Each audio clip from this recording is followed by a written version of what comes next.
आई बच्चों, यह जो पुस्तक है एनसीईआरटी क्लास 9 की हिस्ट्री की पुस्तक है। जब आप इस पुस्तक को पढ़ेंगे तो पढ़ने के बाद और इस पेज नंबर को 11 से 13 के बीच के प्रश्न है, इसमें मुख्य मुख्य बिंदुओं को समाहित करने का प्रयास किए हैं। इसको पढ़ने के बाद इस प्रकार से क्वेश्चन बनेंगे। क्रांतिकारी पत्रकार जयपाल मरा द्वारा लिखित अखबार का क्या नाम था? लामी द पीपल, जनता का मित्र, जो एक क्रांतिकारी पत्रकार द्वारा लिखा गया था। छपे हुए शब्दों के बजाय अखबार आकृतियों या चिन्हों का प्रयोग महत्वपूर्ण विचारों के प्रसार के लिए क्यों करते थे? तो 18वीं शताब्दी में ज़्यादातर लोग पढ़े लिखे नहीं थे, तो चिन्हों का वो लोग प्रयोग करते थे।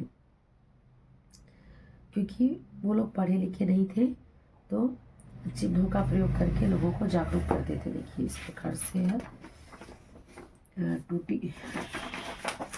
टूटी हुई जंजीरों का प्रयोग करते थे, मतलब जंजीरें टूट गई, दास्ता से आज़ादी का बोध कराने के लिए। क्षणों का बर्छीदार गट्टर एकता का प्रतीक था। त्रिभुज के अंदर रोशनी सरदर्शी आँख का प्रतीक था कि जो आंखें हैं वह सब कुछ देख रही हैं और वह सूर्य की किरणें अज्ञान रूपी अंधेरों को मिटा देगी, कि अज्ञानता को सूर्य की किरणें मिटाएगी। इस त्रिभुज के अंदर इस तरह से 3D टाइप से बना हुआ है। राजदंड शाही सत्ता का प्रतीक था। अपनी मूछ में लिए सांप सनातनता का प्रतीक। अंगूठी का कोई ओर छोर नहीं होता। इस प्रकार से देखिए ये सब साइन था जिसके द्वारा पता लगाया जाता था कि राजनीतिक लोग जो थे इन प्रतीकों का प्रयोग करके जनता के बीच जागरूकता फैलाने का काम करते थे। इस प्रकार से देखिए फिर फ्रेजियन टोपी, फिर है नीला सफ़ेद लाल, फ्रांस के राष्ट्रीय रंग थे।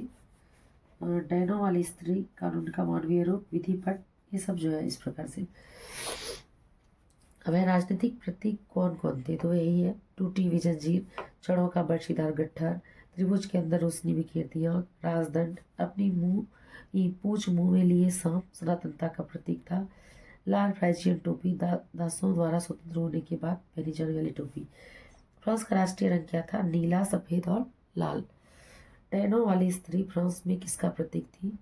तो किसका प्रतीक थी? कानून का मानवीय रूप, कानून का जो था मानवीय रूप का प्रतीक था।